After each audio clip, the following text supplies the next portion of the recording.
भारत का संविधान मजहब के आधार पे आयोग बनाने की इजाज़त नहीं देता है। भारत का संविधान मजहब के आधार पे मंत्रालय बनाने की इजाज़त नहीं देता है। भारत का संविधान मजहब के आधार पे स्कूल और कॉलेज बनाने की इजाज़त नहीं देता है। भारत का संविधान मजहब के आधार पे नियम कानून बनाने की इजाज़त नहीं देता है। मजहब के आधार पे लोन और वजीफ़ा देने की इजाज़त नहीं देता है। मजहब के आधार पे कोई भी योजना लागू करने की इजाज़त नहीं देता है।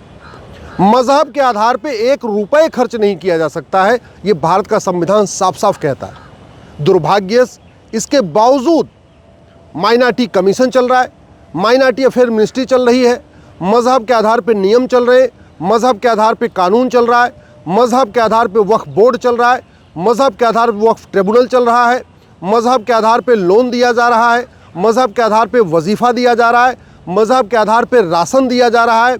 अब तो कुछ राज्यों में मजहब के आधार पे आरक्षण की भी शुरुआत हो रही है। हम दोबारा फिर से भारत को मजहबी विभाजन की तरफ ले जा रहे हैं। 1947 में जो विभाजन हुआ था वो शुद्ध रूप से मजहब के आधार पे हुआ था।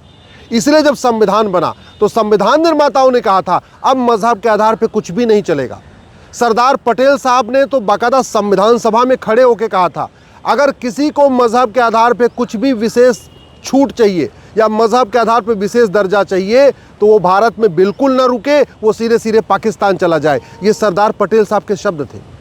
बाबा साहब अंबेडकर मजहब के आधार पर किसी भी योजना के सख्त विरोधी थे।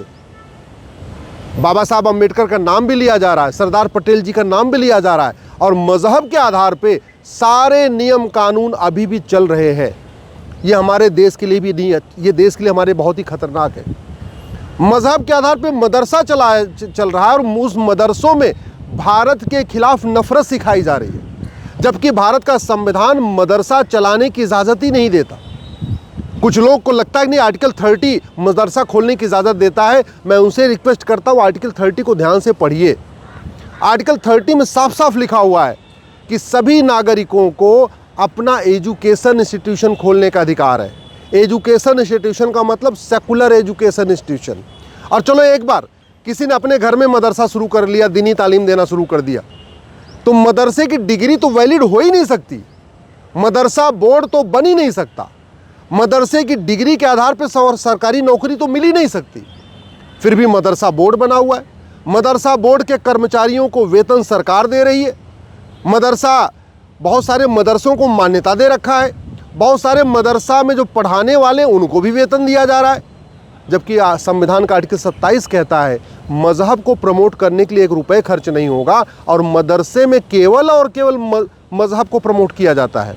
मदरसे में सेकुलरिज्म प्रमोट नहीं किया जाता। मदरसों में संविधान की भावनाओं को नहीं पढ़ाया जाता। मदरसे में भारत की संस्कृति को नहीं सिखाया जाता। मदरसे में वसुधैव कुटुंबकम नारी तू नारायणी नहीं सिखाया जाता। मदरसों में सर्व मंगल मांगल्य और सर्वे भवन्तु सुखिनः नहीं सिखाया जाता। मदरसों में जो कॉन्स्टिट्यूशन के प्रियम्बल में लिखा है इक्वलिटी जस्टिस लिबर्टी फ्रेटर्निटी, ये नहीं सिखाया जाता। इसके बावजूद मदरसों को मान्यता दी जा रही है, मदरसों की डिग्री को वैलिड माना जा रहा है, मदरसों में पढ़े हुए लोगों को सरकारी नौकरी मिल रही है और पढ़ाने वालों को वेतन भी दिया जा रहा है। जब तक संविधान की सही व्याख्या नहीं होगी तब तक ये ठीक नहीं होगा। और संविधान की व्याख्या करने का अधिकार हाई कोर्ट और सुप्रीम कोर्ट का है। वैसे तो कायदे से संसद में भी संविधान की सही व्याख्या होनी चाहिए, लेकिन दुर्भाग्यवश ऐसा हो नहीं रहा है। न लोकसभा में संसद की सही व्याख्या हो रही है, न राज्यसभा में संसद की सही व्याख्या हो रही है। और दुख इस बात का है कि हाई कोर्ट और सुप्रीम कोर्ट में भी संविधान की व्याख्या करते समय इस बात को नहीं देखा जा रहा है कि देश के लिए क्या अच्छा है और क्या बुरा है। दुनिया के जिन देशों में अराजकता फैली हुई है वहाँ देखिए जो कट्टरपंथ फैलाया जा रहा है, चरमपंथ फैलाया जा रहा है, वो मदरसों से ही फैलाया जा रहा है। अफ़गानिस्तान में मदरसे बढ़े और अंत में जितने भी गैर मुस्लिम थे उनको छोड़ के भागना पड़ा या उनको कन्वर्ट होना पड़ा। पाकिस्तान में मदरसों की संख्या बढ़ी और नतीजा ये हुआ जो भी गैर मुस्लिम थे या तो उनको पाकिस्तान छोड़ के भागना पड़ा या तो कन्वर्ट होना पड़ा। बांग्लादेश में मदरसों की संख्या बढ़ी और फिर नतीजा ये हुआ कि या तो बांग्लादेश से हिंदू भाग रहे हैं, जो गैर मुस्लिम हैं वो भाग रहे हैं, और या तो कन्वर्ट हो रहे हैं। मालदीव में ख़त्म हो गए। और जानते हैं पाकिस्तान, अफ़गानिस्तान, बांग्लादेश, मालदीव से ज़्यादा मदरसे भारत में चल रहे हैं। और वो भी संविधान की आड़ में चल रहे हैं, संविधान के आर्टिकल 30 की आड़ में चल रहे हैं। जबकि आर्टिकल 30 मदरसा खोलने की इजाज़त नहीं देता, वो सेकुलर एजुकेशन इंस्टीट्यूशन खोलने की इजाज़त देता है।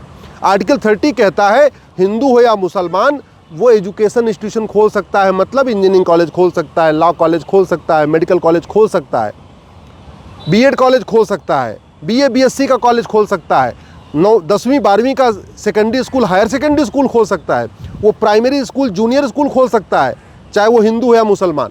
उसमें ये नहीं लिखा हुआ है कि मदरसा खोल सकता है। एजुकेशन इंस्टीट्यूशन को रिलीजियस एजुकेशन इंस्टीट्यूशन जो समझ लिया गया है, ये बहुत बड़ी गलती की जा रही है और ये बहुत बड़ा हमारे संविधान के साथ धोखा हो रहा है। और ये किया है, बहुत सारे जजमेंट में भी आ गया, जहां आर्टिकल 30 में जो एजुकेशन इंस्टीट्यूशन है उसको रिलीजियस एजुकेशन इंस्टीट्यूशन समझ लिया, जबकि आर्टिकल 28 में साफ साफ लिखा हुआ है कि किसी भी गवर्नमेंट के द्वारा मान्यता प्राप्त किसी भी स्कूल में, कॉलेज में या किसी भी स्थान पे रिलीजियस एजुकेशन नहीं दी जाएगी। जब आर्टिकल 27 कह रहा है मजहब के आधार पे 1 रुपये नहीं खर्च करना, आर्टिकल 28 कहता है रिलीजियस एजुकेशन नहीं देना, फिर आर्टिकल 30 को हमने ऐसे क्यों पढ़ लिया, एजुकेशन इंस्टीट्यूशन को रिलीजियस एजुकेशन इंस्टीट्यूशन क्यों पढ़ लिया?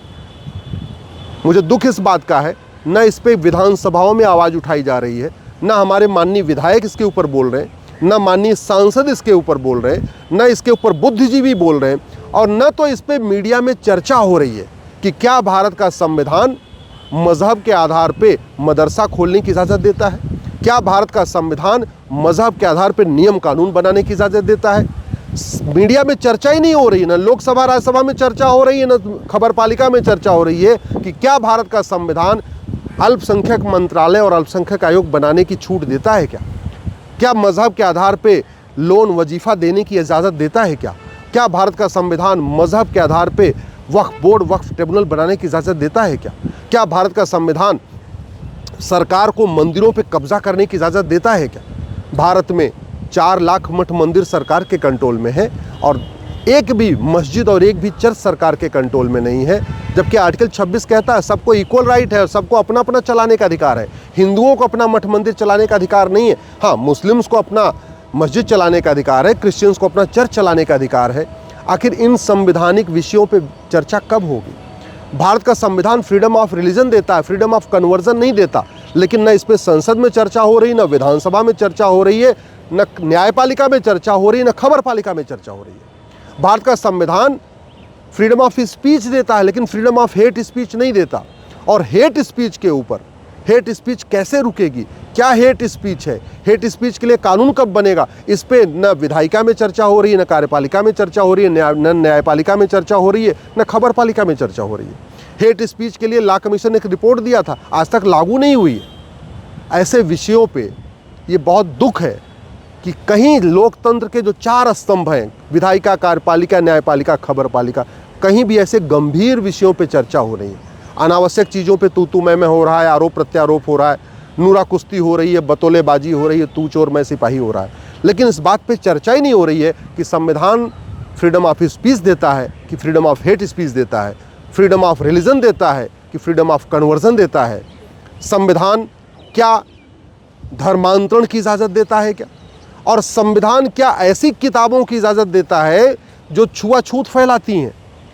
जो ऐसी रिलीजियस किताब को क्या हमारा भारत का संविधान इजाज़त देता है जो आपस में नफ़रत सिखाती हैं? क्या ऐसी कोई किताब जो नफ़रत फैला रही हो, नफ़रत सिखा रही हो, उसको रिलीजियस किताब कह सकते हैं क्या? इसके ऊपर चर्चा ही नहीं हो रही है। क्यों नहीं हो रही है?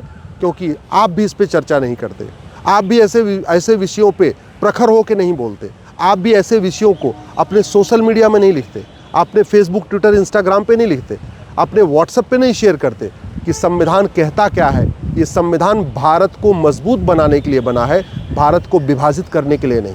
ये संविधान भारत की संस्कृति, भारत की परंपरा को मजबूत करने के लिए बना है, भारत को खंड खंड करने के लिए नहीं। लेकिन जिस तरीके से संविधान की गलत व्याख्या हो रही है और जो गलत चीज़ें चल रही हैं उस पर चर्चा नहीं हो रही है, अगर इस पर जल्दी कार्रवाई नहीं हुई तो जैसे 1947 में विभाजन हुआ था मजहब के आधार पे, 2047 में फिर विभाजन हो सकता है मजहब के आधार पे, अगर इन गलत चीज़ों को तत्काल नहीं सुधारा गया तो।